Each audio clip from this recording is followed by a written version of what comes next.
Good morning and welcome.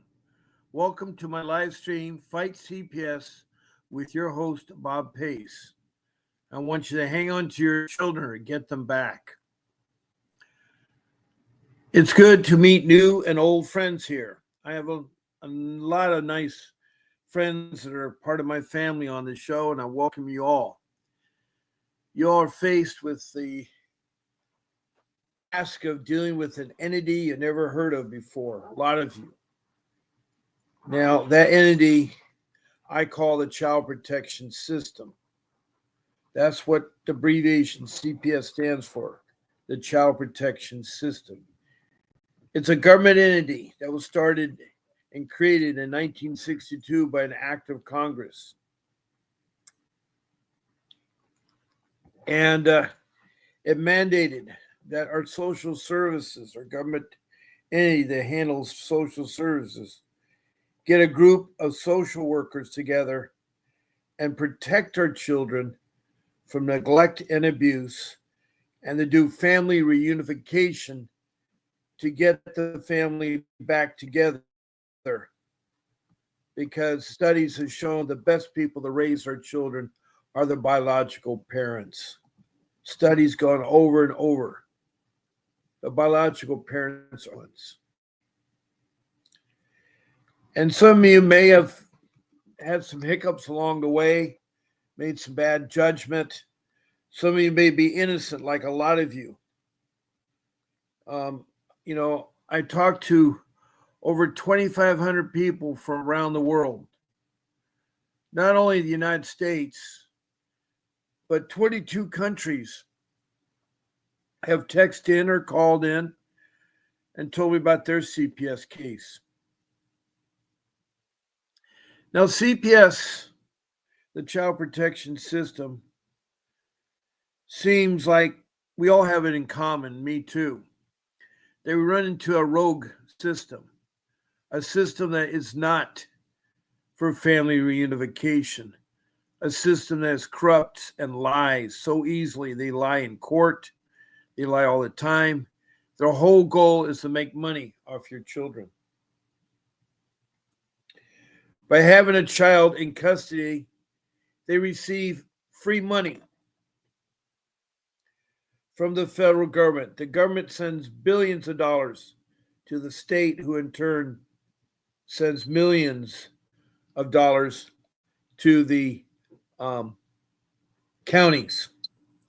Every state, every county has these individuals that are supposed to protect our children, but they're also supposed to do what's called family reunification. That means help out parents if they need a parenting skill they don't know about how to take care. I mean, it's hard to be a parent. I'm very blessed with help raise 7 children. They're at all different stages of their life.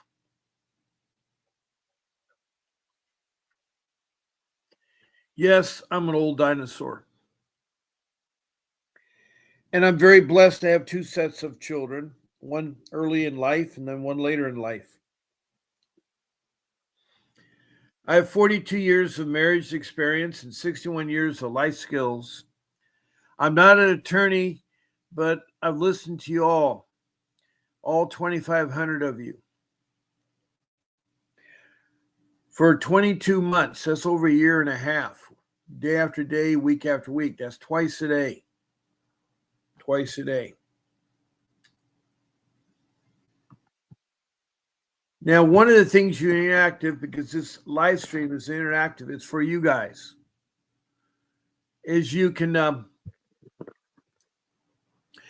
text me a message. And that's the format. I have the banner up that you should do so. Good morning, Classical Mommy. Yeah, Classical Mommy, reunification, not the goal, but it should be.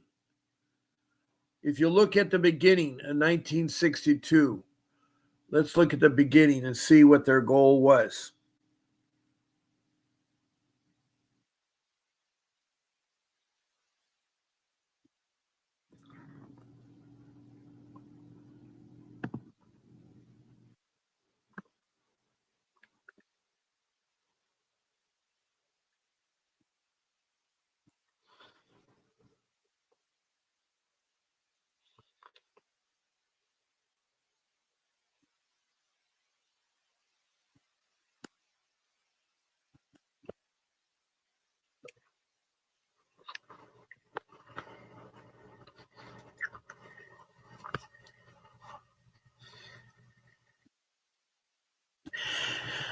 Well, here's what AI is saying. The goal of the Child Protection Act of 1962 was to shift the focus of child protection from primarily attempting family reunification and addressing the individual needs of the children.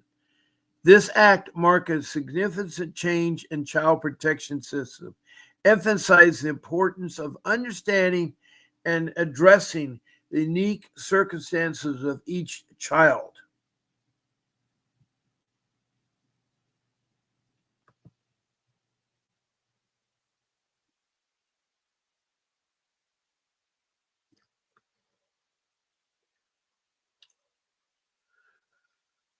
Now, if you look at the child protection, I'm going to try to talk a little bit, but if you guys have something to talk to me about, please do so. Please do so, because this is to help you. Good morning, Margaret King from Kern County, California. Look up AB 495. Okay, we need to look up AB 495. Let's look up in California. California.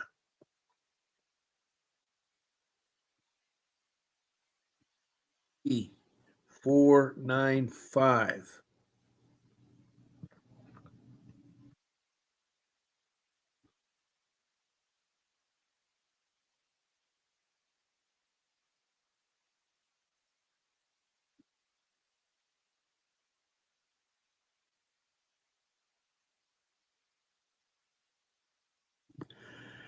California law of AB 495 aims to help immigrant families plan in case of separation. Now, I'll play the little bit of video. Hopefully, you guys can hear it.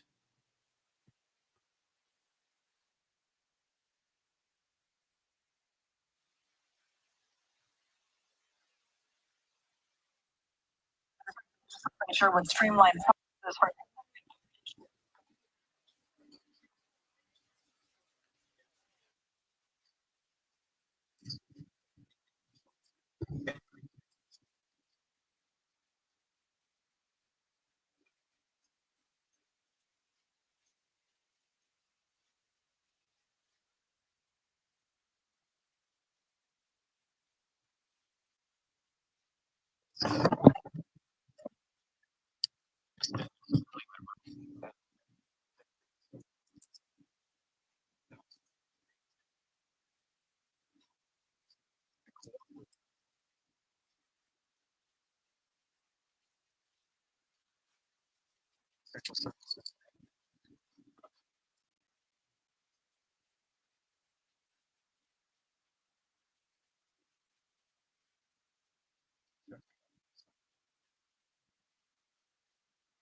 Now, I don't know if you heard that because I played it on another window that was open.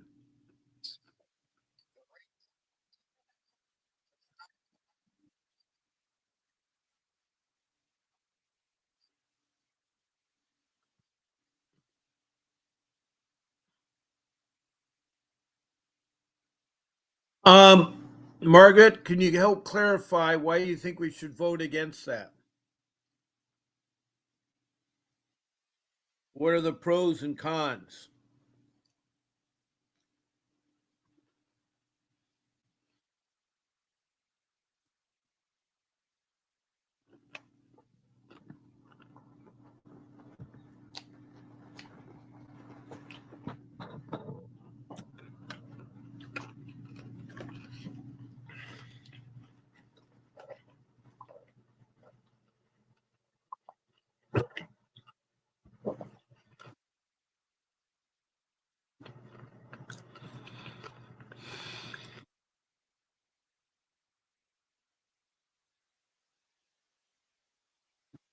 Now, I didn't see that in the bill, but maybe we need to look at the bill closely. Hello, Carmisha Anderson from Villa Plate, Louisiana. The state stole 5 of my children. They may have been holding them hostage since May 17th. Reunification, well, that means that is the rogue CPS. As I said, not all CPS are good. 50% of the CPS are corrupt.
Now, Kamisha Anderson, how did they take 5 of your children?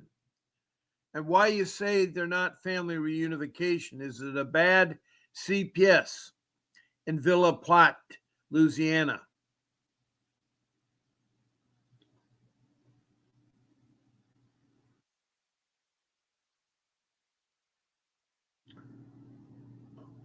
We mean strangers. The family decides who the child should get custody if they are caught up in the immigration. They have the right to pick someone to be their guardianship of the children.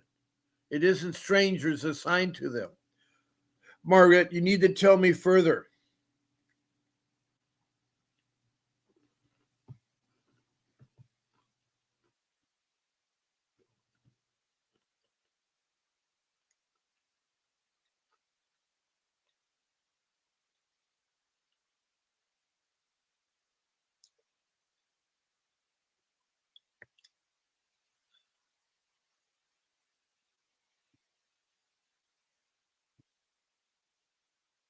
Pastor Jack Hibbs warns Christians may need to pack up and get out of California over AB 495.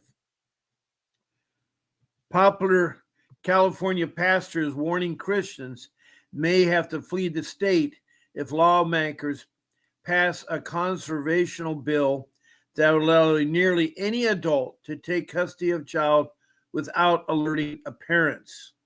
Well, that sounds terrible. He's of the Calvary Chapel in Chena Hills.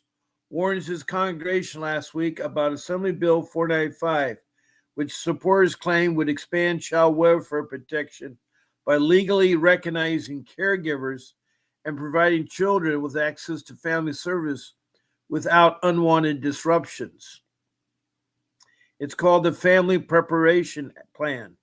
The bill would expand the definition of a caregiver to include a non-relative extended family members, defined as any adult caregiver who has established a familiar or mentoring relationship with a child or has established familiar relationship with a relative of the child. In turn, any caregiver would be allowed to take custody of the child by merely handing over a signed affidavit to school or children's staff.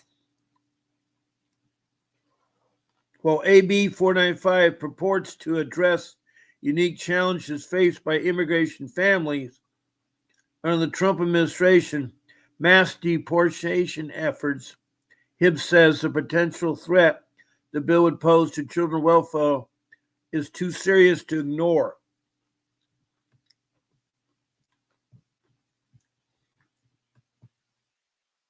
There is no requirement in the bill for the school to ask if it's okay for them to join John out of school, he told his congregation.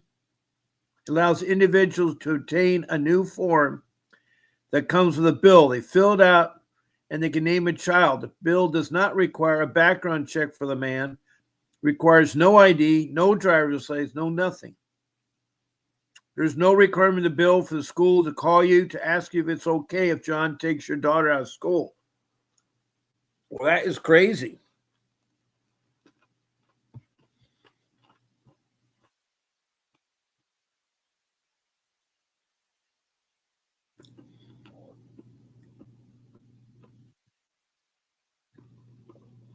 The bill would allow any non related adult, a neighbor, a teacher, a next relative, or even a complete stranger to take custody of children without your knowledge or consent. Well, that's not right.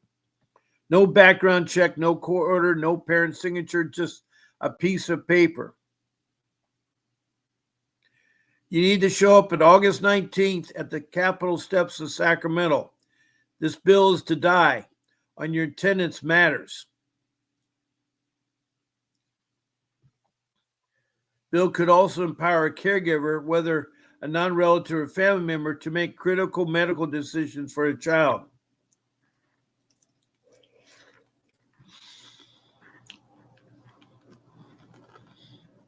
Including authorization, immunizations, or physical exams. According to the bill, any caregiver who signs affidavit shall have the same rights to authorize medical care and dental care that are given to guardians.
Well, that's a tough one, you all. That's a tough one.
Um,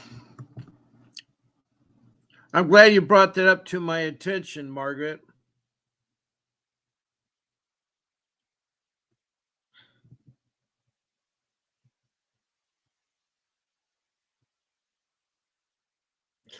Now, Kamisha Anderson, you're trying to answer me.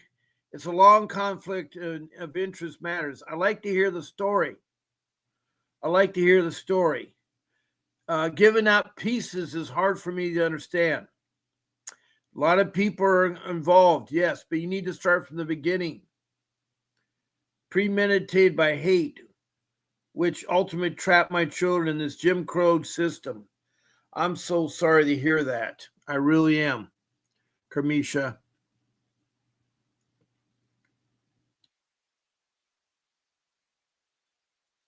Criminal racketeering enterprise, dark money scam, all the way up to Congress. Well, I believe that. I'll believe that, Kamisha. You can call in, by the way, on my show. Um,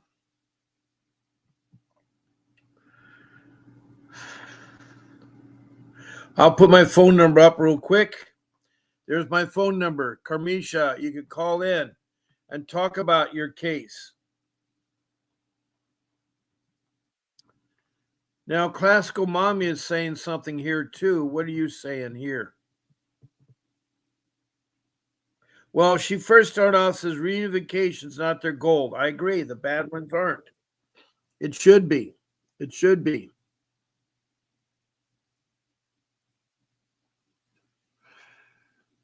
And Margaret says it applies to not immigrant children, it applies to all children. Well, that's dangerous.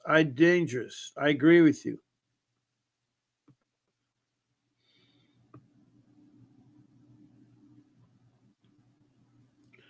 I am looking up the reform there, Margaret. I was reading it to you. Who is Carl Mayo? Maio. I have no idea who he is. Oh, California reform with Carl Mayo. Okay. They'll give permission to change sex of your child. Oh boy, we got a law here that is that bad written. Well, it's a extremely dangerous law. I agree from what I've read so far. Well, we have two stories right now going. We have Carmiche Anderson talking about the abduction of her 5 children. Margaret King has hired Vincent Davis and she's trying to get her kids back.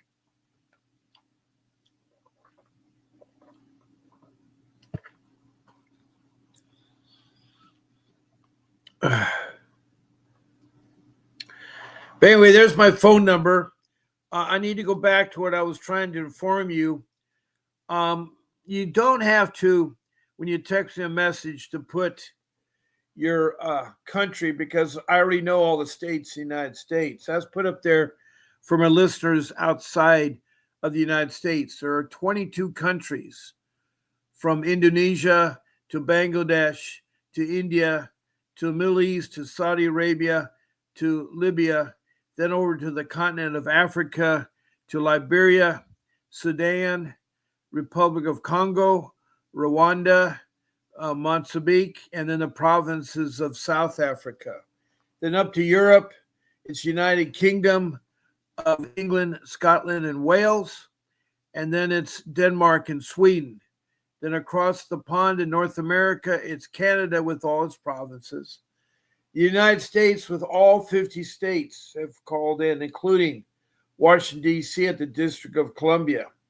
South of the border is Mexico, and further south in South America, north of Brazil, on the east coast is Grenada. Then across the South Pacific, we have New Zealand, and then the land down under, Australia and its states. So they're all part of the 2,500 people I've been speaking to since October of 2023. Now I'm on Monday through Friday at 10 a.m.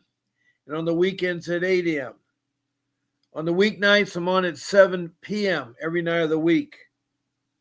Now, there are times that sometimes my show is earlier or later because something comes up that involves my family or involves a personal matter. So sometimes I have different times. I usually try to let you know right off the bat. Anyway, those are my times. And the reason why I'm telling you those times is if you want to be a guest on my show, you can email my producer, Grace. I just put the banner up on the screen about her email. Please email Grace, my show producer, with one of my 14 times. I want to be on Bob's Sunday morning show, or Bob's Friday night show, or Bob's Wednesday morning show, or Monday night. All my shows, there's 14 of them. You just pick. And then she'll give you a link to copy and paste in your browser. And it's going to take you to an application we use called SteamYard. And they use YouTube to broadcast their application.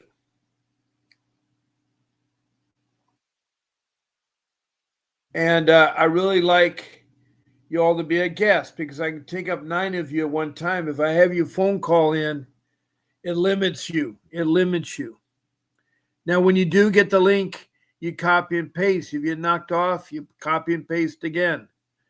And she'll tell you what you can do and not do on the live stream. Like there's no profanity, there's no eating or smoking on the live stream, and we don't use the names of children, judges, or social workers. Anyway, she explained it. I'm going to put my phone number back up, 626-698-0990, that you can call in to talk to me. There's another number on my screen, 888-888-6582. That's the law office of Vincent W. Davis. If you want to call in, you can ask them. You'll speak to reception. Make sure you tell reception Bob Pace sent you. And if you talk to Mr. Davis, say Bob Pace sent you. But there, not only you can talk to Mr. Davis, you can find other attorneys for other issues that you may have: divorce, immigration, real estate, car accidents, whatever, workman's place, whatever. He has an attorney to meet all your needs. Also, he has guidebooks that you can purchase. One book that right now he's pushing is the Grandparents' Guide, Step by Step to Adopting Their Grandchildren. But it can be used for other states besides California, and it can be parents can look at it too. There's a lot of good information. It's $9.99, and with my discount of PACE, that's capital PACE, all capital letters, with the number 50, you get 50% off. 50% off. So it's another reason you may be calling in. Also, you want to find out when people are on live stream. There's more than myself that does a live stream. I think we have about 7 other shows a week that are live stream. And you can learn a lot from it. It doesn't cost you money. But anyway, call into that number. Now, I'm going to take a look at what people are saying here. Now, how is Trump involved? How is Trump involved, Carmisha? In fact, I thought Trump is helping by doing Doge, who's investigating the corruptness in CPS. I know firsthand that they are because I was talking to the Orange County Social Services, and I had an intake worker on the phone, and interrupted me was a Doge supervisor that says, "Hello, Mr. Pace. Are you being helped? And are your concerns being met?"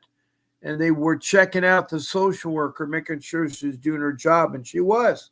She spoke great English. She had good people skills, and she was handling my case.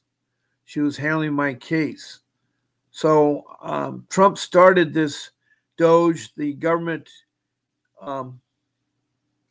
Department of Government Efficiency, where all the government entities are being investigated. One of them is social services. And the Child Protection Services comes because of that.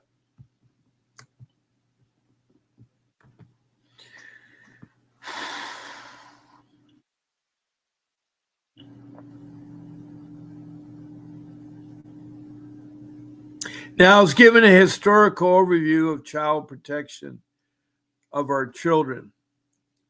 In ancient civilizations, child protection to be a government function was not in ancient times. For instance, in Rome, fathers were vested with almost unlimited natural rights to determine the welfare of their children. The welfare of minors was a family matter, not a government interest or an obligation. Most other governments of the ancient world provided no limits to fathers' rights to inflict corporate punishment, including fanticide. And I have no idea what fanticide is. Jeez. They got words I do not understand.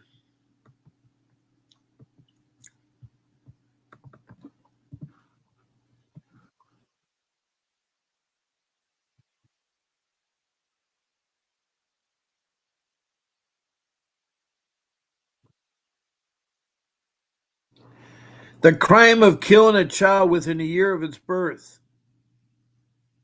Wow. The practice in some societies of killing unwanted children soon after birth.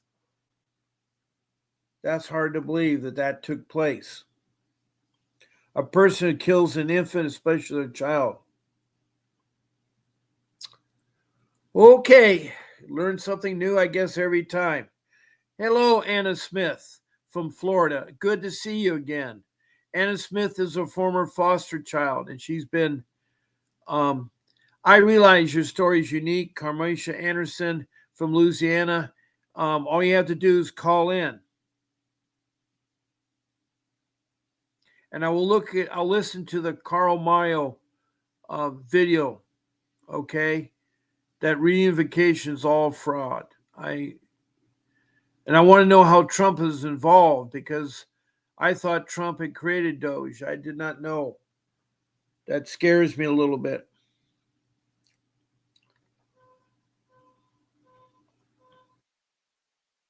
Good luck with your eye appointment, Anna Smith. I hope it goes well. You're a beautiful person. Anna Smith was a foster child her whole life growing up, and she's come to found us that she never really had a mother or father. Anyway, I'm so glad to see you, Anna Smith. And Commissioner Anderson says, okay, all right, your story is unique.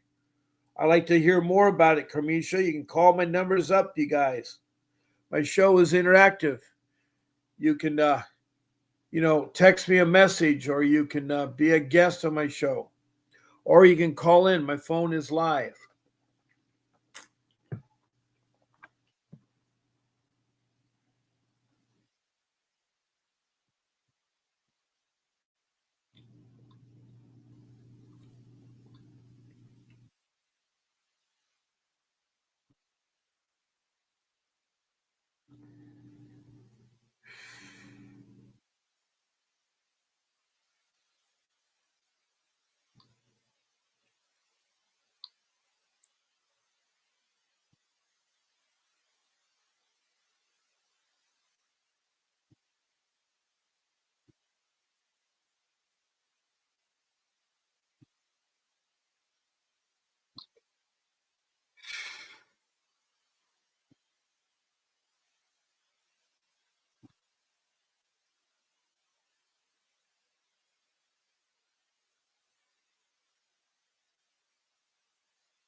primarily open Monday through Friday, 8 a.m. to 5 p.m. Eastern Standard Time. Your call is important to us, and in order to provide the best possible service, we would appreciate any feedback you may have. Please select from one of the following options. If you are calling for more information, please press 1. If you would like a representative to call you back, please press 2. Using the keypad, please enter your 10-digit telephone number.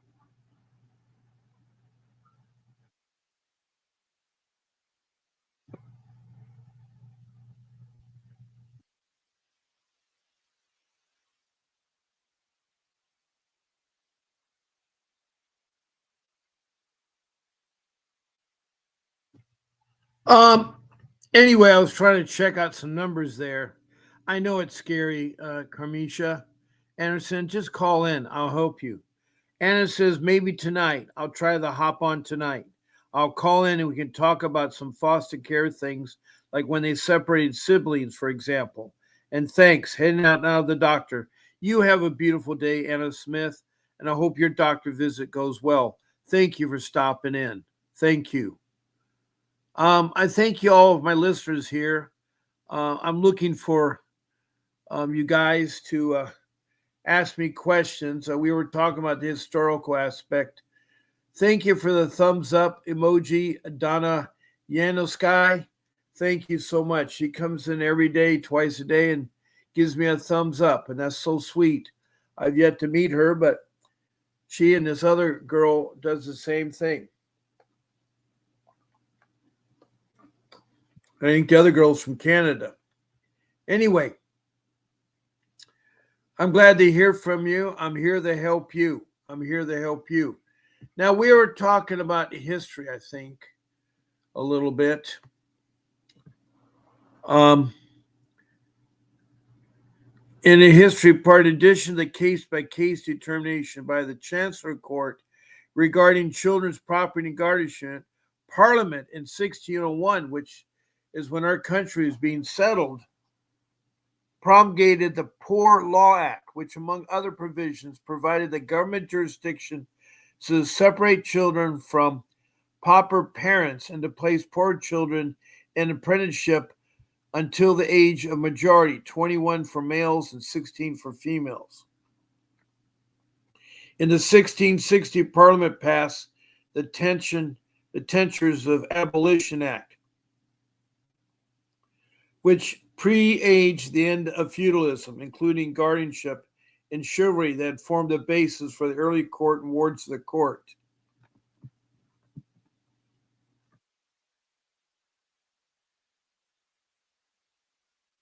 Anyway, they had that program going on in England to 1873.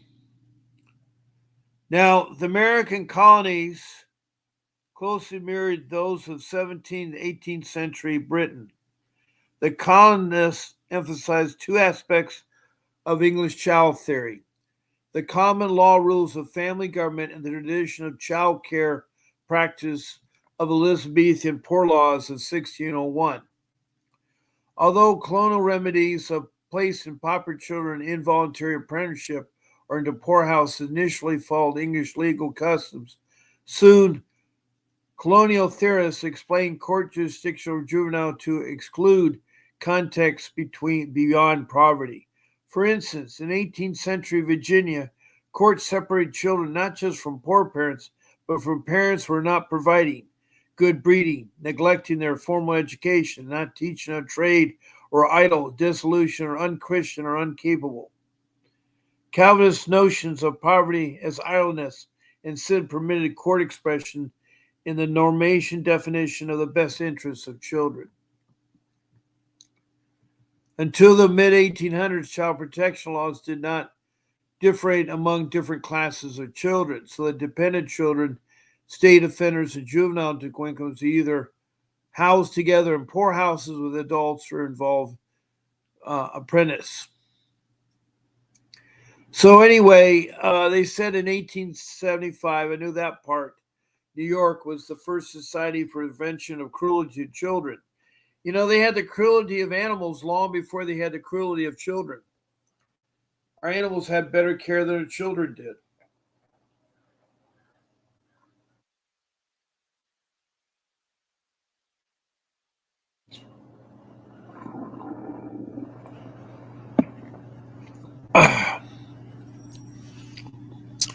But however, the SPC was composed primarily of wealthy white men, almost all of them Protestants, who hired middle class men as family investigators. The families that were targeted were largely poor immigrant families who were judged by middle class morals and vague standards, such as without proper parenting guardianship. The numerous competing reform movements in the Children's Aid Society of the mid to late 1800s focuses on child member of a family group.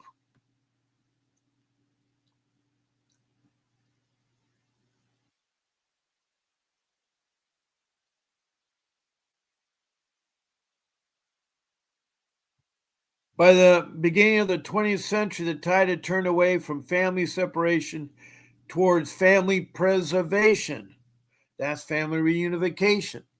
At the 1909 White House Conference on the Care of Dependent Children, it was declared that home life is the highest and finest product of civilization. It's a great molding force of mind and character. The 20th century ushered a dramatic shift away from private child protection service in favor of government control by public agencies authorized on both federal and state protection statutory schemes. In 1899, Illinois promulgated the first juvenile court, whose stated purpose was to provide for care and custody of children in a manner that was alternative equivalent to that of their parents. By 1920, all three states have a juvenile court system.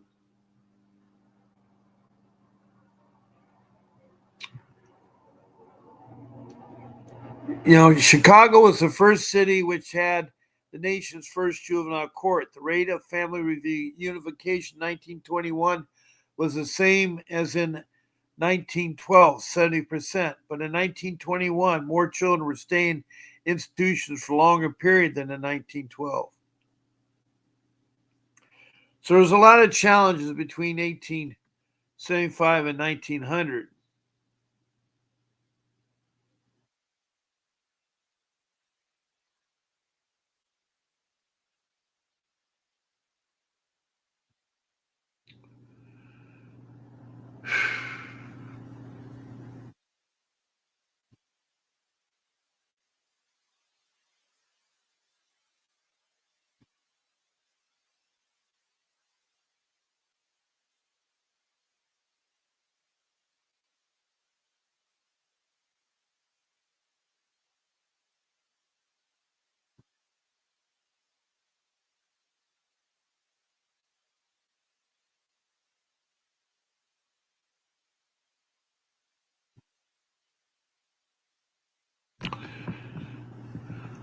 Oh.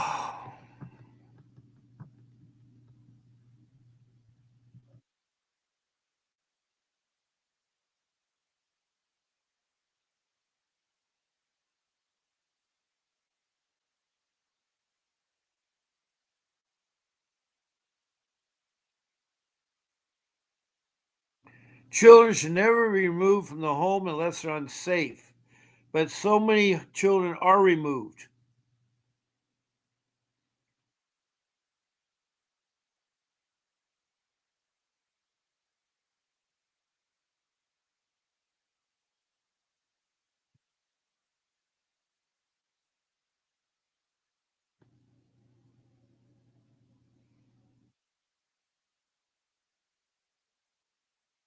Now, the most critical date in the process was 1962, when the pediatrician Henry Kemp and his colleagues published their semi-article describing the battered child syndrome.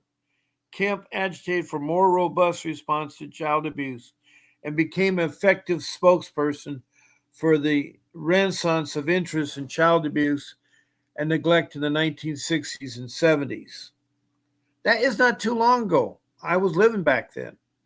The law of every state requires professionals to report suspicions of child abuse to authorities, and this chapter describes The reporting laws in the 1960s, prior to the 1970s.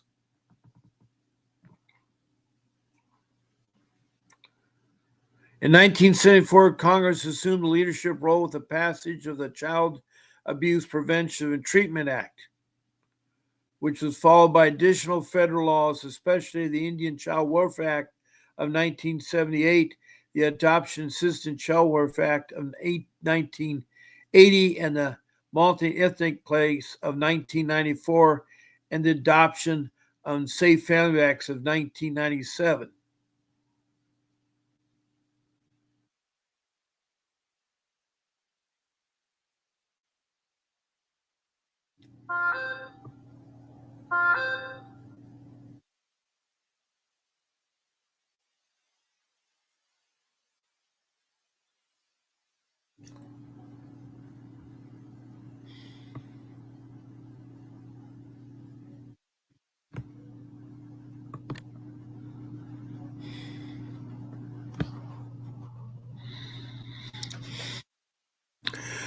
Here's a timeline which is really good. It really shows a lot of things here.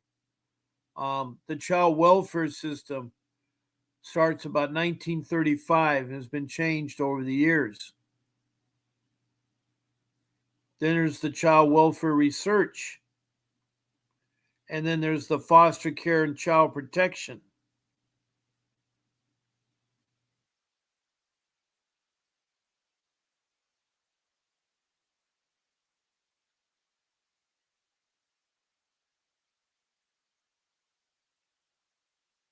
Then there's the primacy that was evolving.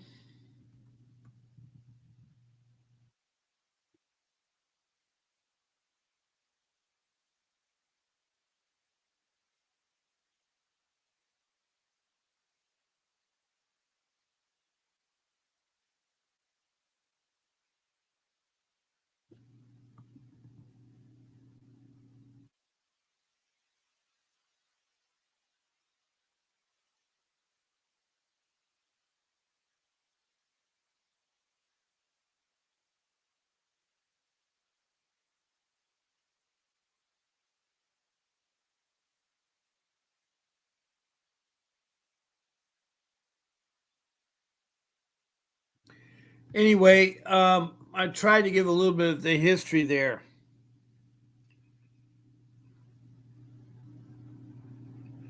Carmenisha Anderson, please call in. We are here to support you, is what Classical Mommy is saying.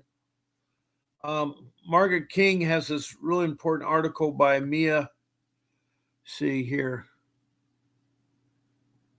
by Carl Mario.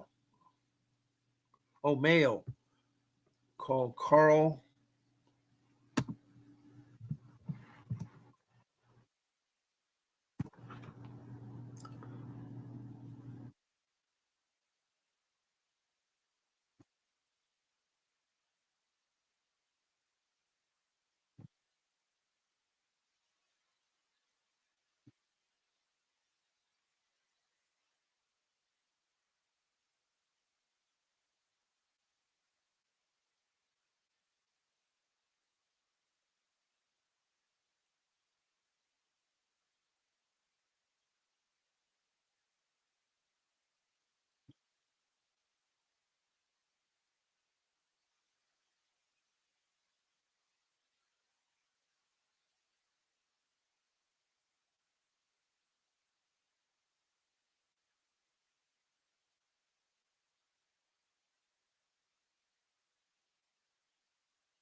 Well, geez, I found an In-N-Out is closing there. That's really sad there too. Okay, I just looked at our time right now. It's 11 o'clock, a little after 11. That means my show is ending.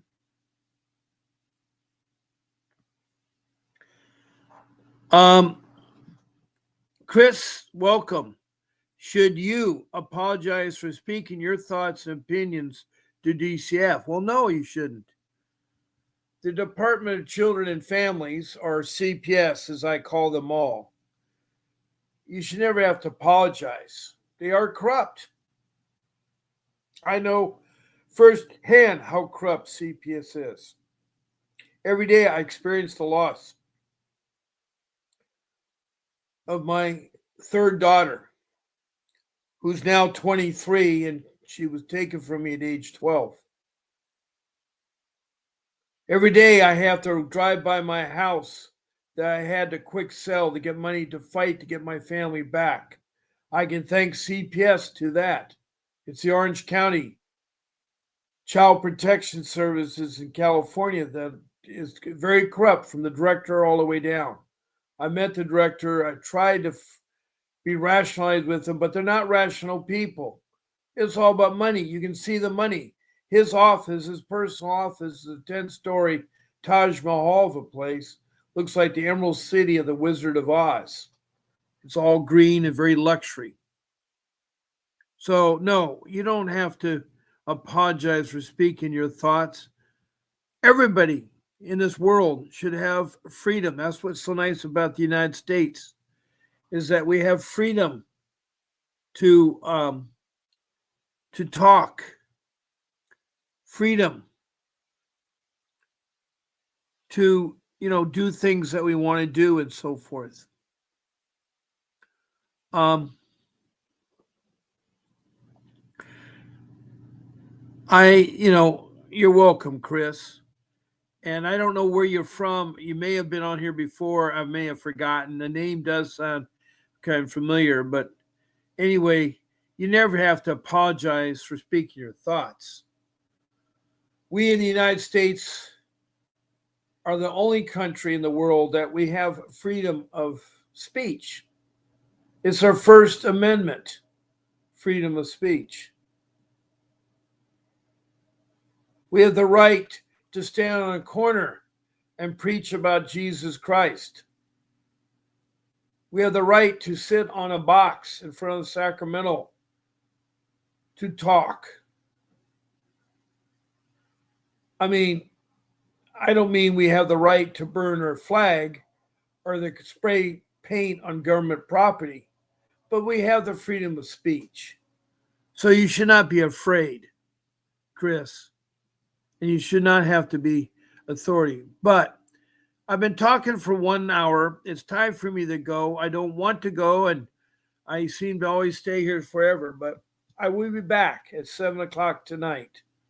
Please do not forget to keep fighting for your children. Come here to get encouragement. I want to thank Chris.